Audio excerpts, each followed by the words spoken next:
This is my first video against Asadullah Ali, and I'm actually a follower of Asadullah. I follow his videos against anti-Islamists. And so this video that I'm doing, it's not because I don't like Asadullah. It's not because I don't think he's a good speaker or a good intellectual. I'm doing this so we can actually have a productive discussion. So this is more of an advice than me personally attacking him. And so I'm doing this video public so we as Muslims can work in unity and come together. It's not here to denigrate him, belittle him at all. But it is to show and express my thoughts just as they express their thoughts on other individuals like Daniel Hakikato. I believe in conservatism, in conservative Islam. If you want to call that Salafism, Wahhabism, I don't care. I believe in Sharia law. I believe in the unity of Muslims upon a khilafah. And so upon that creed, I'm against liberalism and secularism and against the Western democracy, if you want to call it that. So they took a shot at Daniel Hakikato. Why? Because Daniel Hakikato was preaching that women in university is not acceptable in this day and age, well, in education, because of the liberal attacks they have faced and indoctrinated in those schools. And, you know, of course, there was a big uproar about this. But here is the point. Even if Daniel Hakikato is wrong on this point, and you want to say there's inconsistencies, there's double standards, you know, why are men not brushed with the same criteria? You know, why are they then allowed to be exposed to the fitna? Okay, I get all that point, no problem. But what I have an issue with is the way you go about engaging in discussion by criticizing your critique upon that individual. There isn't something that you want to go forward with. There is no solution. There is no meeting on a middle ground. It's more about, let's criticize him. Let's make fun of his diet. Let's make fun of his, his vitamin D deficiency. He lives in a palace. He's a hypocrite. He's this, he's that. I mean, that's not a productive discussion. I know you guys didn't want to drop a name and say, oh, you know, we're not going to mention a name, but you describe everything about the character of the individual. I mean, if it quacks like a duck, if it walks like a duck, if it looks like a duck, it's a duck. So why are you playing these games? That's number one. Number two, again, there is no solution. You aren't providing a solution or a middle ground. For example, I understand you want to criticize Daniel and say, oh, look, you know, he's being unfair towards women in the West, Muslim women in general. But why don't you come up with a solution? Because Daniel Hakikato has spoken about that. Daniel Hakikato has said numerous times that he believes that the minimum at least should be a segregation in these schools between men and women.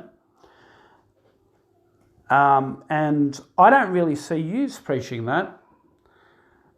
Is that because you don't really like discussing Sharia law? Is that because, I mean, if you guys want to talk about it, speak to Daniel. Say, Daniel, okay, we disagree with you on this, but how about we come to a middle ground? How about we accept your theory, but let's implement it in this way? Maybe that's not going to be as harsh towards women, and that way women can still be educated, but they'll still protect their dignity by not going into mixed gathering schools. I mean, that would be a good proposition. But no, instead you guys don't want to talk about those things. And which draws me to my original point, and this is what I've noticed with Asadullah Ali, people like Yasser Qadi, Umar Suleiman, the boys in the cave, that these people don't really like to talk about Sharia law in general. They don't like to discuss the notion of a khilafah. For instance, the Taliban took over Afghanistan. You don't see a single one of them come out and say, you know what? We disagree with Taliban, we disagree with their ideology, but we would rather have them there than a secular liberal run government. You never see them say that. Why is that? Why? Doesn't Islam say we should support the better of the two evils? Doesn't it? So why don't they come out and say that? Why don't they call for a khilafah? In any of their lectures, I've been following these individuals for the past, 17 years or maybe that's a bit too much, probably minimum at least 12 or 13 years. I don't see that in their lectures. Why is that? So I have a question for all of these celebrity sheikhs, because that's what I'll name them. If they're going to give us names, we're going to give them names. These celebrity sheikhs. I'm dropping names. People like Umar Suleiman, Yasir Qadi, Boys in the Cave, Asadullah Ali. If you people claim that someone like Daniel Hakikato is off the tracks and not in line with proper understanding of Islam, why don't we ever see in any of your lectures, YouTube videos, Twitter accounts, Facebook comments, do we ever see you calling the Muslims to return to Sharia law, as Daniel Hakikato preaches often?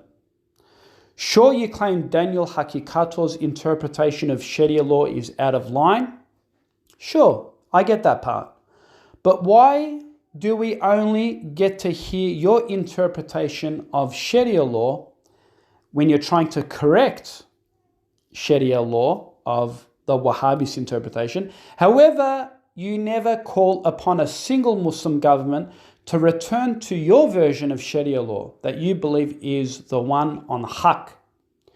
In other words, you sit there in the West and claim your people are on the correct creed, and never once do I ever hear you preach your version of Sharia law that you wish people to be upon. I understand you have a lack of interest in pushing your version of Sharia law on the West. How come you don't call Muslims to set up your version of Sharia law in a Muslim land? You people are extremely vocal against those who are misinterpreting Sharia law.